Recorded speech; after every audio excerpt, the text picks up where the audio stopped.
1. Christine, kom ons gesels oor kore. Jy skryf verskillende soorte kore en kore bestaan uit stemme. Vertel ons 'n bietjie meer. Ja, so mens kry 'n laerskoolkoor, 'n hoërskoolkoor, 'n jeugkoor, 'n gemeenskapskoor, 'n kerkkoor. Daar's verskriklik baie wat jy kry, maar veral wanneer ons kyk na 'n laerskoolkoor, kyk ons na soprane en altstemme. Jy het dan nog nie tenore en bas nie, want die seun se stemme is nog nie gebreek nie. So dis 'n baie belangrike faktor. So laerskoolkore sing gewoonlik SSAA wat sopraan, sopran, alt is, en wanneer jy oorbeweeg na hoërskoolkore of gemeenskapskore, jeugkore, dan het jy lede wat wie se stemme al reeds gebreek het. So dan werk jy met tenore en basse daarbey saam. Dan sing jy sopraan, alt, tenor, bas, of sopraan 1, sopraan 2, alt 1, alt 2, tenor en bas. Ek bedoel, die stemme is dan, daar's geen limiet daarop nie, jy kan net verdeel soos wat jy lus kry. Soprane sing baie hoog, alte is die laarstem van die vrouens wat jy kry, van die meisies, hulle sing laer.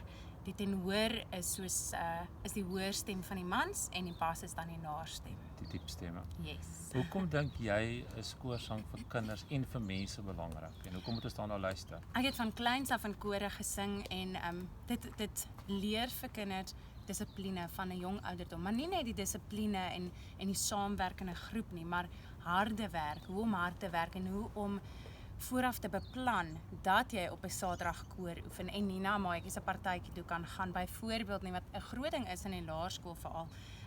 Dit leer ook vir kinders hoe om goed oor die weg te kom met maatjies, hoe om hulle stemme te gebruik, hoe om uiting te gee aan emosie op 'n musikale vlak. Al daai dinge speel 'n baie groot rol. Nou as jy nou vir die kinders by die skool moet sê kom sing, hoe gaan jy vir hulle sê julle moet kom sing? Wat is lekker in daai koor?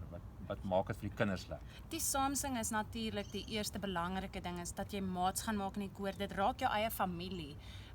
Dis kinders wat gewoonlik nie dinge saam doen nie. Dis sport, dis kultuur, dis akademie, alles saam in een groep. So die grootste aantrekkingspunt van 'n koor is dat jy vriende gaan maak en dat jy van daar af dinge gaan ervaar wat jy op geen ander vlakke ervaar nie. En kos dit baie om in 'n koor te sing? Nee, ek dink dit kos niks, net jou tyd en dit wat jy terugkry, maak dit wat jy opgee in terme van jou tyd definitief die moeite werd, uit en uit. En jy sien die wêreld. Natuurlik. As jy hard werk, met harde werk word jy altyd beloon, en as jy hard werk en jy doen regtig goed en die hele koor bring hulle kan, dan sal deure oopgaan. Christine, so ons gaan 'n bietjie meer met jou gesels en dan moet die ouens gaan lees op ons web wat jy alles nog te sê het oor koorsang. Ja, perfek, en daar's baie om te leer en baie interessante feite oor kore. Baie dankie.